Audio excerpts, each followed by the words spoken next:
வணக்கம். இன்றைய நாளில் நிகழ்ந்த செய்திகளை விரைவாக பார்க்க இருக்கிறோம். இது காவேரி எக்ஸ்பிரஸ் வழங்குவதற்காக தனலட்சுமி. நான் சாந்தலட்சுமி.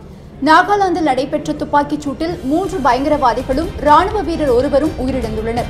நாகாலாந்து மாநிலம் மான் மாவட்டத்தில் பயங்கரவாதிகள் நடமாட்டம் உள்ளதாக தகவல் கிடைத்ததை அடுத்து அப்பகுதியில் மத்திய ரிசர்வ் படையைச் சேர்ந்த வீரர்கள் தேடுதல் பணியில் ஈடுபட்டனர். அப்போது சிஆர்பிஎஃப் வீரர்களுக்கும் பயங்கரவாதிகளுக்கும் இடையே துப்பாக்கிச் சூடு நடைபெற்றது.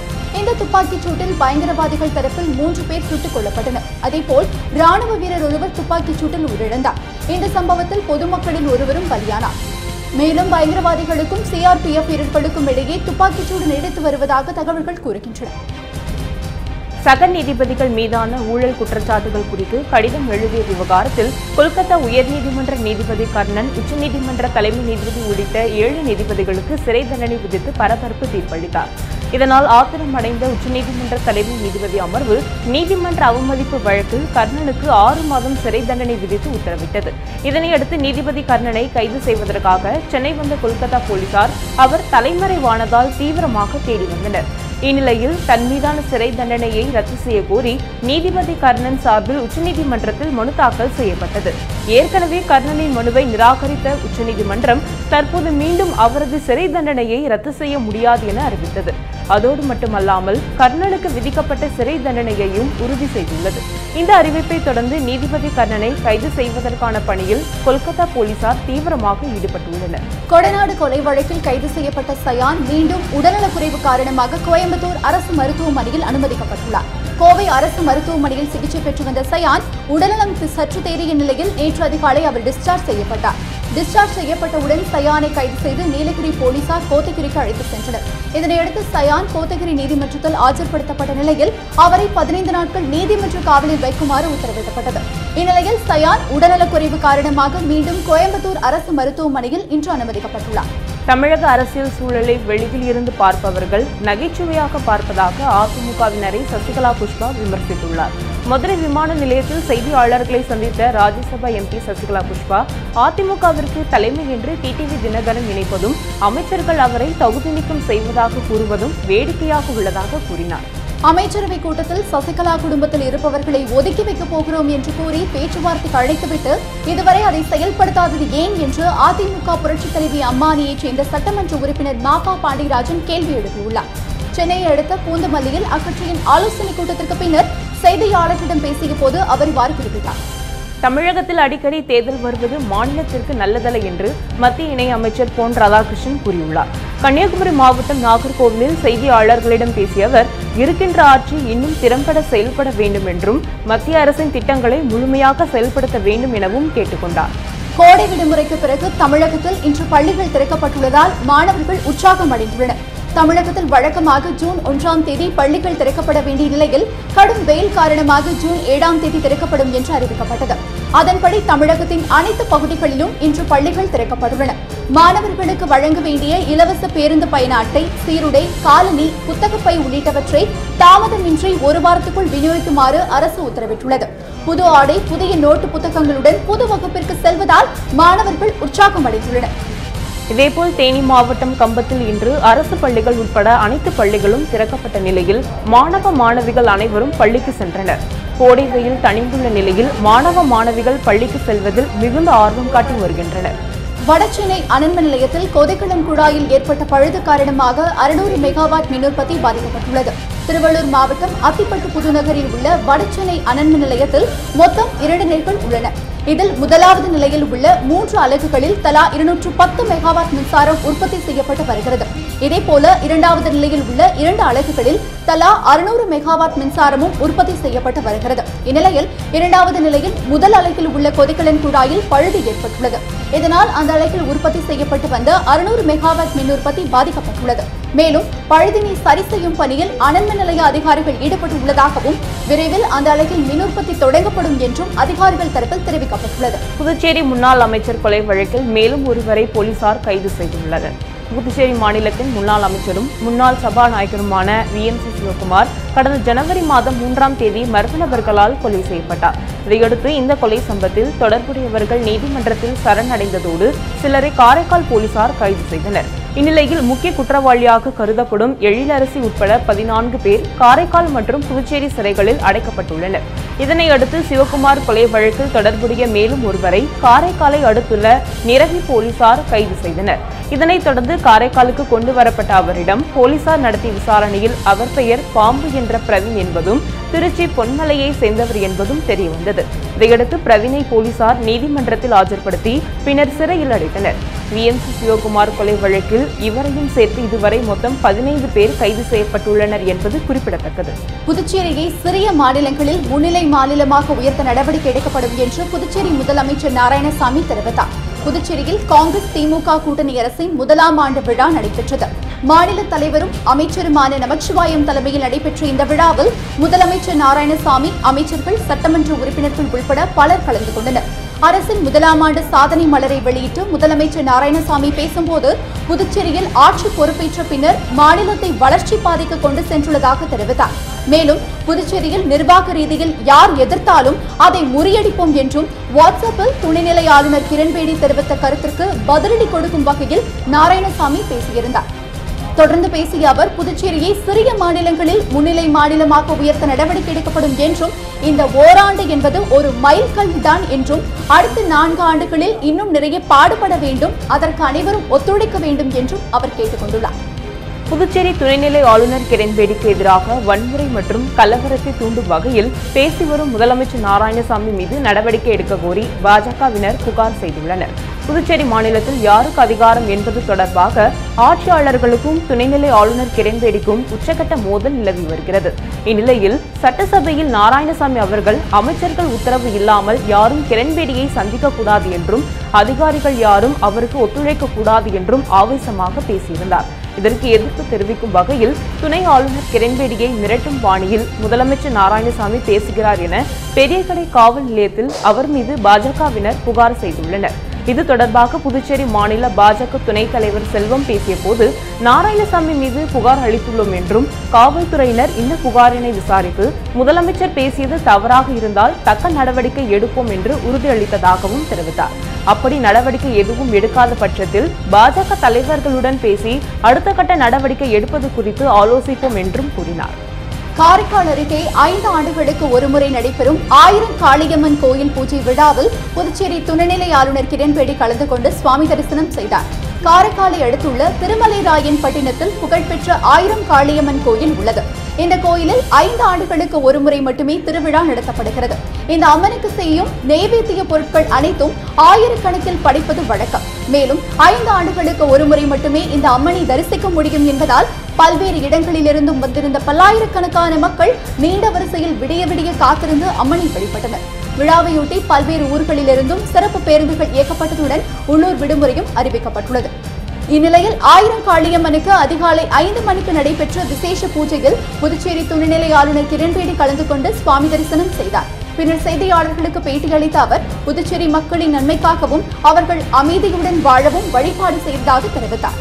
புதுச்சேரியில் விரைவில் நடக்கவுள்ள MBBS சென்டாக் மாணவர் சேர்க்கையை ஆளுநர் மாளிகை தீவிரமாக கண்காணிக்கும் என துணைநிலை ஆளுநர் கிரண்பேடி தெரிவித்துள்ளார். இது தொடர்பாக அரசு அதிகாரிகளின் வாட்ஸ்அப் குரூப்பில் கிரண்பேடி வெளியிட்டுள்ள பதிவில் புதுச்சேரி மாநிலத்தில் தகுதியும் திறமையும் வாய்ந்த மாணவ மாணவியர் எதிர்கொள்ளும் துயரங்கள் கண்முன்னே தெரிவதாக குறிப்பிட்டுள்ளார். இதை முழுமையாக தடுக்க இயலும் என்றும் மூத்த அதிகாரிகள் தீவிரமாக செயல்படாமையால் இந்நிலை ஏற்பட்டுள்ளதாகவும் அவர் சுட்டிக்காட்டியுள்ளார். அதிகாரிகள் மக்களின் குறை கேட்க நேரம் ஒதுக்க வேண்டும் என்றும் பொதுமக்களுக்கு அரசின் மீது நம்பிக்கை வேண்டும் என்றால் நாம் பொறுப்பேற்று நடக்க வேண்டும் என்றும் வலியுறுத்தியுள்ளார். அதிகாரிகள் தங்கள் செயல்பாட்டில் நேர்மையாக இருக்க வேண்டும் என்றும் தாம் பொறுப்பான பதவி வகிக்கும் சாதாரண மனிதன் என்பதை அனைவரும் உணர வேண்டும் என்றும் கேட்டுக்கொண்டுள்ளார். தற்போது சென்டாக் MBBS சேர்க்கை நடைபெறவுள்ள நிலையில் ஆளுநர் மாளிகை சென்டாக் MBBS சேர்க்கையை தீவிரமாக கண்காணிக்கும் என்றும் கூறியுள்ளார். மேலும் தவறு செய்யும் அதிகாரிகள் மீது நடவடிக்கை பாயும் என்றும் அவர் எச்சரித்துள்ளார். உத்தரப்பிரதேச மாநிலத்தில் நடைபெற்ற யோகா பயிற்சியில் அம்மாநில முதலமைச்சர் யோகி ஆதித்யநாத் மற்றும் பாபா ராம்தேவ் ஆகியோர் கலந்து கொண்டு யோகாசனங்களை செய்தனர். உத்தரப்பிரதேச மாநில தலைநகர் லக்னோவில் அம்மாநில முதலமைச்சர் யோகி ஆதித்யநாத் கலந்து கொண்ட யோகா பயிற்சி நிகழ்ச்சி நடைபெற்றது. இந்நிகழ்ச்சியில் யோகா குரு பாபா ராம்தேவ் மற்றும் அம்மாநில ஆளுநர் ராம் நாயக் ஆகியோர் கலந்து கொண்டு மேடையில் யோகாசனங்களை செய்தனர். லக்னோவில் உள்ள ஆளுநர் மாளிகை முன்பாக நடைபெற்ற இந்நிகழ்ச்சியில் நூற்றுக்கணக்கானவர்கள் கலந்து கொண்டு யோகா பயிற்சியை மேற்கொண்டனர். வரும் 21ஆம் தேதி உலக யோகா தினம் கொண்டாடப்படுவதை அடுத்து பயிற்சி அளிக்கும் விதமாக இது நடைபெற்றதாக கூறப்படுகிறது. மேலும் 21ஆம் தேதி அங்கு நடைபெறும் உலக யோகா தின நிகழ்ச்சியில் பிரதமர் மோடி கலந்து கொள்ள உள்ளார் என்பது குறிப்பிடத்தக்கது. ஓசூர் அருகே மழையால் அரசு பள்ளி வகுப்பறை கட்டடம் சேதமடைந்துள்ளதால் மாணவர்கள் மரத்தடியில் பாடம் படிக்கும் அவல நிலை ஏற்பட்டுள்ளது. கிருஷ்ணகிரி மாவட்டம் ஓசூர் அருகே முகுளப்பள்ளி கிராமத்தில் கடந்த சில நாட்களுக்கு முன்பு பெய்த கனமழை காரணமாக அந்த கிராமத்தில் உள்ள அரசு நடுநிலைப் பள்ளியின் வகுப்பறை கட்டட சுவர்கள் இடிந்து சேதமாகின. இடிந்த பள்ளி கட்டிடம் சரி செய்யப்படாததால் பள்ளி திறக்கப்பட்ட முதல் நாளிலேயே மாணவர்கள் அனைவரும் மரத்தடியில் பாடம் படிக்கக்கூடிய அவல நிலை ஏற்பட்டுள்ளது. மேலும் இடிந்து விழுந்த பள்ளி வகுப்பறை கட்டடம் எப்போது சரி செய்யப்பட்டு வகுப்பறைக்கு பாடம் படிக்க செல்வோம் என்ற எதிர்பார்ப்பில் மாணவர்கள் உள்ளனர். இடிந்த கட்டடத்தை பார்வையிட எந்த அரசு அதிகாரிகளும் வரவில்லை என்றும் கிராம மக்கள் தெரிவிக்கின்றனர். பழமையான இந்த பள்ளி கட்டடத்தை இடித்து அதே இடத்தில் புதிய பள்ளியை கட்டிக் கொடுக்க வேண்டும் என கிராம மக்கள் அரசிற்கு கோரிக்கை விடுத்துள்ளனர். வகுப்பறைகள் இடிந்திருக்கும் நிலையில் பாடம் படிக்க முடியவில்லை என்றும் விரைவில் பள்ளி கட்டடம் கட்டி கொடுக்குமாறும் அந்த பள்ளி மாணவர்கள் கேட்டுக்கொண்டனர். விழுப்புரம் அருகே மின்சாரம் தாக்கியதில் பெண் ஒருவர் உயிரிழந்த சம்பவம் அப்பகுதியில் சோகத்தை ஏற்படுத்தியுள்ளது. விழுப்புரம் மாவட்டம் தொரவி கிராமத்தைச் சேர்ந்த சந்தானம் என்பவரது மனைவி கனகாம்பரம். இவரது வீடு அருகே மின்கம்பத்தில் உள்ள ஒயர் அருந்து விழுந்து கிடந்துள்ளது. இதனை கவனிக்காத கனகாம்பரம் அதிகாலை அருந்து கிடந்த கம்பியை மிதித்ததால் மின்சாரம் தாக்கி சம்பவ இடத்திலேயே பலியானார். இதுகுறித்து தகவல் அறிந்த விக்கிரவாண்டி போலீசார் சம்பவ இடத்திற்கு விரைந்து வந்து உடலை கைப்பற்றி முண்டியம்பாக்கத்தில் உள்ள அரசு மருத்துவக் கல்லூரி மருத்துவமனைக்கு பிரேத பரிசோதனைக்காக அனுப்பி வைத்தனர். இந்த விபத்து குறித்து வழக்கு பதிவு செய்த போலீசார் விசாரணை மேற்கொண்டு வருகின்றனர். மத்திய மாநில அரசுகள் மக்களுக்கான திட்டமோ மாற்றங்களோ அல்லது சட்டங்களோ கொண்டு வரும்போது அது ஏழை எளிய மக்களை பாதிக்காத வகையில் இருக்க வேண்டும் என்று தமிழ்நாடு காங்கிரஸ் கமிட்டி தலைவர் திருநாவுக்கரசர் வலியுறுத்தியுள்ளார். வேலூரில் செய்தியாளர்களிடம் பேசிய அவர் அரசாங்கத்திற்கு பணம் வேண்டும் என்ற நோக்கில் மக்களை வாட்டி வதைக்க கூடாது என்று கேட்டுக் கொண்டுள்ளார். மத்திய பிரதேசத்தில் நடைபெற்ற விவசாயிகள் போராட்டத்தில் போலீசார் நடத்திய துப்பாக்கிச் சூட்டால் பலியானவர்களின் எண்ணிக்கை 6ஆக அதிகரித்துள்ளது. வங்கிக் கடன்களை தள்ளுபடி செய்ய வேண்டும் என்றும் பயிர்களுக்கான கொள்முதல் விலையை உயர்த்தி வழங்க வேண்டும் என்பன உள்ளிட்ட பல்வேறு கோரிக்கைகளை வலியுறுத்தி மத்திய பிரதேச மாநிலத்தில் விவசாயிகள் கடந்த 1ஆம் தேதி முதல் போராடி வருகின்றனர். போராட்டத்தின் போது சாலைகளில் காய்கறிகள் மற்றும் பழங்களை கொட்டி ஆர்ப்பாட்டத்தில் ஈடுபட்டதால் போக்குவரத்து பாதிக்கப்பட்டது. இதனால் போராட்டத்தில் வன்முறை சம்பவங்களும் நடைபெற்றதால் விவசாயிகள் மீது போலீசார் துப்பாக்கிச் சூட்டில் ஈடுபட்டனர். இதில் 6 பேர் உயிரிழந்தனர். மேலும் சிலர் அங்குள்ள மருத்துவமனைகளில் சிகிச்சைக்காக அனுமதிக்கப்பட்டுள்ளனர். இதைத் தொடர்ந்து அப்பகுதியில் இருசக்கர வாகனங்கள், லாரிகள் உள்பட பல்வேறு வாகனங்கள் தீயிட்டு கொளுத்தப்பட்டன. இதனால் வன்முறை சம்பவம் நடந்த பிபாலிய மண்டியில் தடை உத்தரவு பிறப்பிக்கப்பட்டு ஏராளமான போலீசார் பாதுகாப்பு பணியில் ஈடுபடுத்தப்பட்டுள்ளனர். அங்குள்ள மன்சார் மற்றும் நீமுச் மாவட்டங்களில் இணையதள சேவைகள் நிறுத்தி வைக்கப்பட்டுள்ளன. இந்நிலையில் துப்பாக்கிச்சூடு நடத்தியது தொடர்பாக முதலமைச்சர் சிவராஜ் சிங் சௌகான் நீதி விசாரணைக்கு உத்தரவிட்டுள்ளார் என்பது குறிப்பிடத்தக்கது. இதனிடையே போராட்டத்தின் போது உயிரிழந்த விவசாயிகள் குடும்பத்திற்கு 10 லட்சம் ரூபாயும் காயமடைந்தவர்களுக்கு தலா 1 லட்சமும் நிவாரண உதவி தொகை வழங்கப்படும் என மத்திய பிரதேச அரசு ஏற்கனவே அறிவித்தது. இந்நிலையில் 2வது முறையாக நிதி உதவி அதிகரிக்கப்பட உள்ளது. இதுகுறித்து செய்தியாளர்களிடம் பேசிய அம்மாநில முதலமைச்சர் சிவராஜ் சிங் சௌகான் துப்பாக்கி சூட்டில் உயிரிழந்த விவசாயிகள் குடும்பத்திற்கு 1 கோடி ரூபாயும் காயமடைந்தவர்களுக்கு 5 லட்சம் ரூபாயும் நிதி உதவி வழங்கப்படும் என அறிவித்தார். மேலும் பாதிக்கப்பட்டவர்களுக்கு இலவச மருத்துவ சிகிச்சை அளிக்கப்படும் எனவும் சிவராஜ் சிங் சௌகான் தெரிவித்தார். அசாம் மாநிலத்தில் கனமழை காரணமாக ஏற்பட்டுள்ள வெள்ளத்தால் 1 லட்சத்திற்கும் மேற்பட்ட பொதுமக்கள் பாதிக்கப்பட்டுள்ளனர். அசாம் மாநிலத்தில் ஏற்பட்டுள்ள வெள்ளப்பெருக்கால் அங்குள்ள லக்கிம்பூர், கரீம்கஞ்ச் மற்றும் தரங் ஆகிய மாவட்டங்கள் பெரிதும் பாதிப்படைந்துள்ளன. பலத்த மழையினால் அங்குள்ள தன்ஸ்டி மற்றும் பராக் ஆகிய ஆறுகளில் வெள்ளப்பெருக்கு ஏற்பட்டது. இதனையடுத்து சுமார் 140க்கும் மேற்பட்ட கிராமங்களில் வெள்ள நீர் பாய்ந்ததால் பெரும் சேதம் ஏற்பட்டது. மின் இணைப்பு முற்றிலும் துண்டிக்கப்பட்ட நிலையில் போக்குவரத்தும் செயல்படாததால் பொதுமக்களின் இயல்பு வாழ்க்கை முற்றிலும் பாதிக்கப்பட்டுள்ளது. இதனால் 1 லட்சத்திற்கும் மேற்பட்ட பொதுமக்கள் பாதிப்படைந்துள்ளதாகவும் பாதிக்கப்பட்டவர்களுக்கு நிவாரண உதவிகள் வழங்குதல் மற்றும் மீட்பு பணிகள் மேற்கொள்ளப்பட்டு வருவதாகவும் அம்மாநிலத்தில் பேரிடர் மீட்புக் குழு தெரிவித்துள்ளது. காங்கிரஸ் கட்சியின் தலைவராக ராகுல் காந்தி பதவி ஏற்பதற்காக அக்கட்சியின் தலைவர் பதவியில் இருந்து சோனியா காந்தி விலக உள்ளதாக தகவல்கள் வெளியாகியுள்ளன. காங்கிரஸ் கட்சியின் காரிய கமிட்டி கூட்டம் டெல்லியில் நேற்று நடைபெற்றது. அப்போது காங்கிரஸ் உள்கட்சி தேர்தல் நடத்துவதற்கு கூட்டத்தில் ஒப்புதல் அளிக்கப்பட்டது. இந்த தேர்தல் வரும் அக்டோபர் மாதம் நடைபெற இருக்கிறது. அப்போது ராகுல் காந்தி பதவி ஏற்பதற்காக காங்கிரஸ் கட்சி தலைவர் பதவியில் இருந்து சோனியா காந்தி விலக உள்ளதாக தகவல்கள் வெளியாகியுள்ளது. நாடாளுமன்ற தேர்தல் மற்றும் கட்சி நலனுக்காக இந்த முடிவு எடுக்கப்பட்டுள்ளதாக கூறப்படுகிறது. குறிப்பாக சோனியா காந்தி சமீப காலமாக உடல்நலக் குறைவால் பாதிக்கப்பட்டுள்ளார். இதன் காரணமாக அவரால் கட்சி பணியை கவனிக்க முடியவில்லை என்று கூறப்படுகிறது. இதனால் அக்டோபர் மாதத்துக்குள் சோனியா காந்தி ராஜினாமா செய்வார் என்று எதிர்பார்க்கப்படுகிறது. கடந்த 1998ஆம் ஆண்டு முதல் சோனியா காந்தி காங்கிரஸ் கட்சியின் தலைவராக இருந்து வருவது குறிப்பிடத்தக்கது. அரசுமுறை பயணமாக இந்தியா வந்துள்ள இலங்கை வெளியுறவுத்துறை அமைச்சர் ரவி கருணாநாயக்கே டெல்லியில் பிரதமர் நரேந்திர மோடியை சந்தித்து பேசினார். இலங்கையின் வெளியுறவுத்துறை அமைச்சர் ரவி கருணாநாயக்கே அரசுமுறை பயணமாக இந்தியா வந்துள்ளார். முன்னதாக புதுடெல்லி விமான நிலையத்திற்கு வந்தடைந்த அவருக்கு சிறப்பான வரவேற்பு அளிக்கப்பட்டது. இதனையடுத்து பிரதமர் மோடியை அவர் சந்தித்து பேசினார். அப்போது இந்தியா இலங்கை இடையே நடைபெற்று வரும் மீனவர்கள் குறித்த இருதரப்பு பேச்சுவார்த்தை துரிதப்படுத்தவே இந்த சந்திப்பு நிகழ்ந்ததாக கொழும்பில் உள்ள தூதரக அதிகாரிகள் தெரிவித்தனர். இதனைத் தொடர்ந்து வெளியுறவுத்துறை அமைச்சர் சுஷ்மா ஸ்வராஜையும் அவர் சந்தித்தார். இலங்கை வெளியுறவுத்துறை மந்திரியாக பொறுப்பேற்ற பின்னர் முதல் முறையாக ரவி கருணாநாயக்கே இந்தியா வந்துள்ளார் என்பது குறிப்பிடத்தக்கது. இந்த ஆண்டு தென்மேற்கு பருவமழை நாடு முழுவதும் இயல்பான அளவிற்கு பொழியும் என இந்திய வானிலை ஆய்வு மையம் தெரிவித்துள்ளது. நேற்றிரவு சென்னையின் பல்வேறு இடங்கள் உட்பட தமிழகத்தின் பல மாவட்டங்களில் காற்றுடன் கூடிய மழை பெய்துள்ளதால் மக்கள் மகிழ்ச்சியடைந்துள்ளனர். ஜூன் முதல் செப்டம்பர் வரையிலான தென்மேற்கு பருவமழை காலம் அந்தமான் மற்றும் கேரளாவில் துவங்கியுள்ளது. இந்நிலையில் பருவமழை காலத்தில் மழையின் அளவு 96% அளவுக்கு பதிவாகும் என இந்திய வானிலை ஆய்வு மையம் அறிவித்துள்ளது. இந்நிலையில் நேற்று தமிழகத்தில் சென்னை உட்பட பல்வேறு மாவட்டங்களில் மழை கொட்டி தீர்த்தது. இதனால் வெயிலில் அவதிப்பட்டு வந்த மக்கள் மகிழ்ச்சியடைந்துள்ளனர்.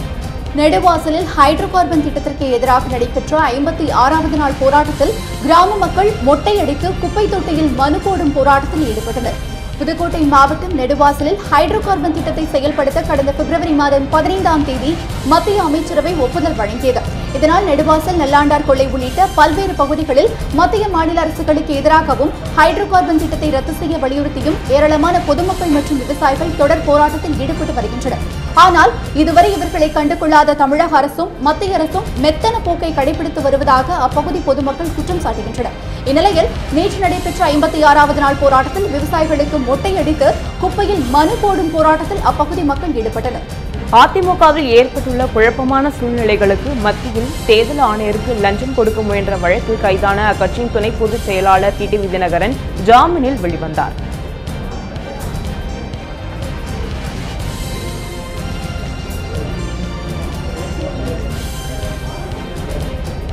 இதனையடுத்து டிடிவி தினகரனை சந்தித்த செந்தில் பாலாஜி, மோகன் உள்ளிட்ட 27 சட்டமன்ற உறுப்பினர்கள் நேற்று தங்களுடைய ஆதரவை தினகரனுக்கு தெரிவித்ததாக செய்திகள் வெளியாகின. இதனைத் தொடர்ந்து இன்று மேலும் 3 சட்டமன்ற உறுப்பினர்கள் தினகரனை சந்தித்து ஆதரவு தெரிவித்தனர். இதனால் அவருக்கு ஆதரவு அளித்துள்ள சட்டமன்ற உறுப்பினர்களின் எண்ணிக்கை 31ஆக உயர்ந்துள்ளது குறிப்பிடத்தக்கது. மதுரை மாவட்டத்தில் உள்ள திருப்பரங்குன்றம் கோயிலில் கொண்டாடப்படும் விழாக்களில் வைகாசி விசாக பெருவிழாவும் ஒன்று. இந்த ஆண்டுக்கான விசாக திருவிழா கடந்த 29ஆம் தேதி காப்பு கட்டுதலுடன் தொடங்கியது. இதனைத் தொடர்ந்து காலை 4:30 மணியளவில் சண்முக சன்னதியில் சண்முகர், வள்ளி, தெய்வானைக்கு சந்தனம், தயிர், இளநீர் உள்ளிட்ட பல்வேறு சிறப்பு அபிஷேகமும் பாலாபிஷேகமும் நடைபெற்றது. இவ்விழாவில் மதுரை மற்றும் சுற்றுவட்டார கிராமங்களில் இருந்து ஆயிரக்கணக்கான பக்தர்கள் பால்குடம், பால் காவடி, பன்னீர் காவடி, பறவை காவடி எடுத்து நேர்த்திக் கடனை செலுத்தி சுவாமி தரிசனம் செய்தனர். ஆயிரக்கணக்கான பக்தர்கள் திரண்டிருந்ததால் அசம்பாவிதங்கள் ஏற்படாமல் தடுக்க கோவிலுக்குள் பல்வேறு இடங்களில் கேமராக்கள் பொருத்தி போலீசார் கண்காணிப்பு பணியில் ஈடுபட்டிருந்தனர். கூடலூரில் தீக்காயத்துடன் சுற்றித் திரியும் காட்டு யானை மீட்பது குறித்து வட்டாட்சியர் தலைமையில் அதிகாரிகள் ஆய்வு செய்தனர். கூடலூரை அடுத்துள்ள பந்தலூர் பகுதியில் கடந்த பல மாதங்களாக காட்டு யானைகள் சுற்றித் திரிவது வழக்கமாகிவிட்டது. இதனால் சாலைகளில் செல்லும் வாகனங்கள் யானைகளால் பாதிக்கப்படுவதும் விவசாய நிலங்கள் நாசமடைவதும் அப்பகுதியில் அதிகரித்து வந்தது. இந்நிலையில் கடந்த 10 நாட்களாக பின்னங்கால்கள் மற்றும் உடம்பின் பல பகுதிகளில் தீக்காயங்களுடனும் கண்களில் வீக்கத்துடனும் யானை ஒன்று பரிதாபமாக சுற்றி வருகிறது. இதுகுறித்து அப்பகுதி மக்கள் பலமுறை வனத்துறையினருக்கு தகவல் அளித்தும் இதுவரை நடவடிக்கை எடுக்கப்படவில்லை என அப்பகுதி மக்கள் குற்றம் சாட்டி வந்தனர். இந்த சூழலில் யானையை மீட்டு சிகிச்சை அளிப்பது குறித்தும் அதனை முதுமலை யானைகள் காப்பகத்தில் சேர்ப்பது குறித்தும் பந்தலூர் வட்டாட்சியர் ஆய்வு மேற்கொண்டார். அவருடன் வனத்துறை அதிகாரிகளும் உடனிருந்தனர். திருப்பூர் மாவட்டம் தாராபுரம் அடுத்த உப்பாறு அணைக்கு செல்லும் சாலையில் உள்ள மடத்துப்பாளையம் பகுதியில் 1000க்கும் மேற்பட்டோர் வாழ்ந்து வருகின்றனர். கடந்த 6 மாதங்களாக இந்த கிராமத்தில் கடுமையான தண்ணீர் தட்டுப்பாடு நிலவுவதாகவும் இதுகுறித்து அதிகாரிகளிடம் தெரிவித்தும் எந்த நடவடிக்கையும் எடுக்கப்படவில்லை என்றும் கிராம மக்கள் தெரிவித்தனர். இதனை கண்டித்து 4 முறை போராட்டங்கள் நடத்தியும் அதிகாரிகள் குடிநீர் வழங்க நடவடிக்கைகள் எடுக்கவில்லை என்று புகார் எழுப்பிய அவர்கள் சாலை மறியல் போராட்டத்தில் ஈடுபட்டனர். காலி குடங்களுடன் சாலைகளில் திரண்ட பெண்கள் 20 பெண்கள் கழுத்தில் தூக்கு கயிற்றை மாற்றிக்கொண்டு நூதன போராட்டத்தில் ஈடுபட்டனர். போராட்டம் துவங்கி 2 மணி நேரத்திற்கு மேலாகியும் சம்பந்தப்பட்ட அதிகாரிகள் யாரும் வராததால் அந்த சாலையில் போக்குவரத்து பாதிக்கப்பட்டு உப்பாறு அணைக்கு வண்டல் மண் அள்ளுவதற்காக வந்த லாரிகள் நீண்ட வரிசையில் நின்றுள்ளன. இதேபோல் தாராபுரத்தில் அரசு போக்குவரத்து கழக பணிமனை அலுவலகம் முன் அனைத்து தொழிற்சங்க ஊழியர்கள் தாராபுரம் கிளையின் மேலாளரை கண்டித்து போராட்டத்தில் ஈடுபட்டனர். ஓய்வூதியம் மற்றும் பணப்பலன் கேட்டு அண்மையில் போராட்டம் நடத்திய அரசு போக்குவரத்து தொழிலாளர்களின் போராட்ட காலத்தை பணிக்காலமாக அறிவிப்பதாக அமைச்சர் உறுதியளித்தார். இந்நிலையில் தாராபுரம் கிளையில் மட்டும் ஆளும் கட்சி சார்ந்தவர்களின் தூண்டுதலால் 90 ஊழியர்களுக்கு கிளை மேலாளர் ஆப்சன் போட்டு பழிவாங்கும் நடவடிக்கையில் ஈடுபட்டுள்ளதாக புகார் தெரிவித்தனர். எனவே கிளை மேலாளரின் செயலை கண்டித்து உண்ணாவிரத போராட்டத்தில் ஈடுபட்டதாக கூறினர். திருப்பத்தூர் அருகே ஏற்பட்ட இரு குடும்ப தகராறில் 11 பேர் அரிவாளால் வெட்டப்பட்டு மருத்துவமனையில் சிகிச்சை பெற்று வருகின்றனர். வேலூர் மாவட்டம் திருப்பத்தூர் அடுத்த சவுடைக்குப்பம் பகுதியில் வசிப்பவர் வெங்கடேசன். இவரது வீட்டிற்கும் சந்திரன் என்பவரின் வீட்டிற்கும் இடையே செல்லும் பாதை தொடர்பாக இடப்பிரச்சினை ஏற்பட்டுள்ளது. இதுகுறித்து வழக்கு மற்றும் வட்டாட்சியரிடம் கொடுக்கப்பட்ட மனு ஆகியவை நிலுவையில் உள்ளது. இந்நிலையில் நிலத்தை பிரிப்பது தொடர்பாக அதிகாரிகள் நேரில் பார்வையிட்டு இரு குடும்பத்திடையே சமரசம் செய்ய முயன்றனர்.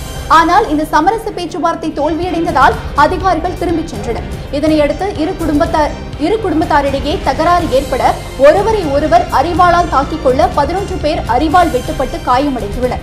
இந்த சம்பவம் குறித்து தகவல் அறிந்து வந்த போலீசார் இதுகுறித்து வழக்கு பதிவு செய்து விசாரணை நடத்தி வருகின்றனர்.